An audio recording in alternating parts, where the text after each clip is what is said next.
Hello and welcome back to my channel. My name is Maida and you're watching Maida Pours, and I'm just going to jump right into it today. I'm filling up this cup for a ring pour. I'm filling it with just unicorn-tastic colors because it's going to be the background of my first hand-embellished painting that's entitled Callie's Unicorn, because this piece is for my very special neighbor Callie, and we'll talk a little bit more about Callie later, but right now I'm just stretching this ring pour out. I will put all of the paints I'm using in the description, of course. I can't remember them off of the top of my head as I'm doing this voiceover.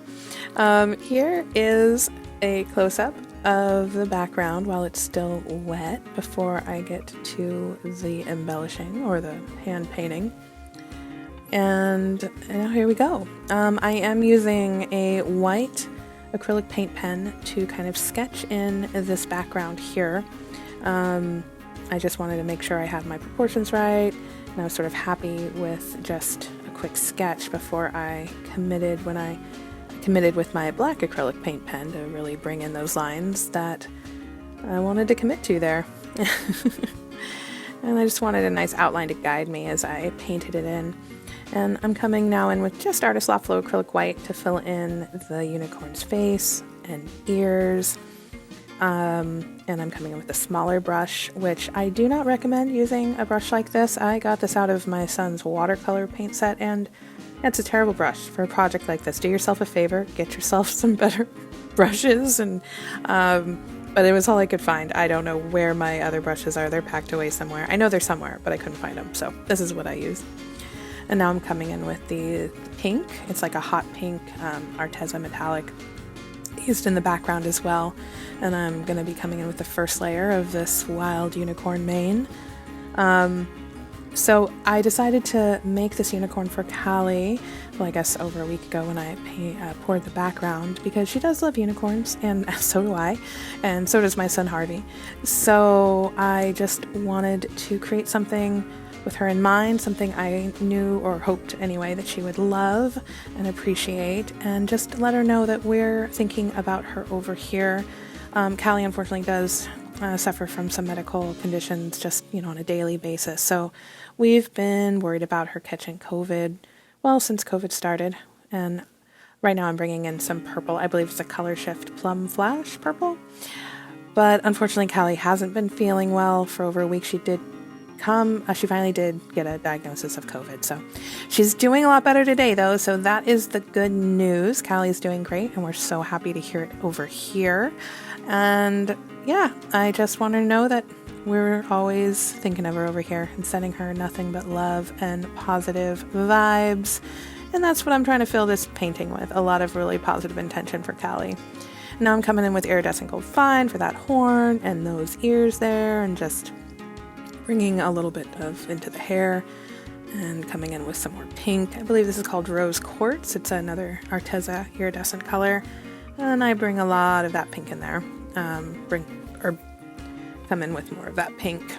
I am kind of obsessed with the idea of unicorn hair in general, so as you can see, I had a lot of fun trying to make sure that this unicorn had a mane that she could be proud to be rocking, because that is what I tried to give her here. She reminds me a bit of a lot of my favorite childhood things. My inner Lisa Frank unicorn lover came out and helped me create this one for sure. Right now I'm just coming in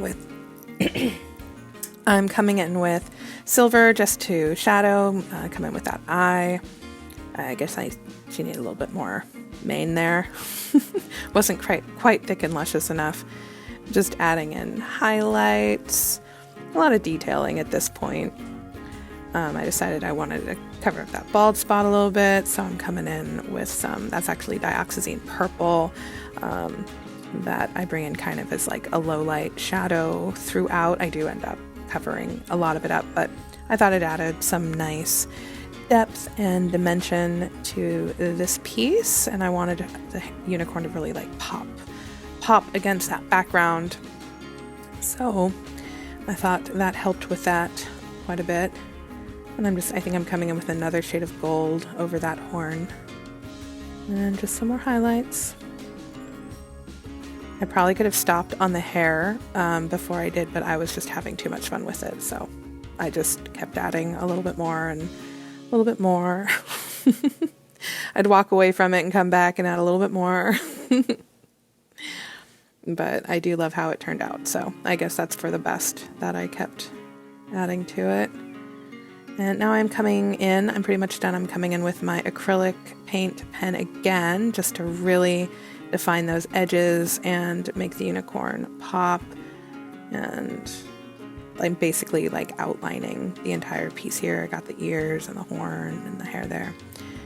And then I come in and I do the eye, and really love that eye. I'm proud of that eye. I think it looks good. Looks like a kind and loving eye, which is what I was going for. Painting a little bit of the neck there so it doesn't look like disembodied, that you can... I wanted her to look kind of like she was coming out of this cool unicorn vortex, so hopefully that's what it looks like. I'm just adding in some details to the horn and highlights and just having fun with it. Didn't want it to be quite over yet. And then I came in with just a little bit more pink to soften up some of that purple. There were parts that I just didn't... It was a little too dark. And this is like an Enchanted Deco Art shimmer top coat that I'm layering over the entire thing just to add extra sparkle to it. It didn't have enough sparkle. I need to add a little bit more. Here we are in my front yard in the natural sunlight, so you can see her all finished, ready to go to Callie. I did paint those edges dark purple there. As you can see, I think it adds a nice contrast. And as always, thank you so much for watching. You know I appreciate it, and I'll see you guys next time. Bye-bye!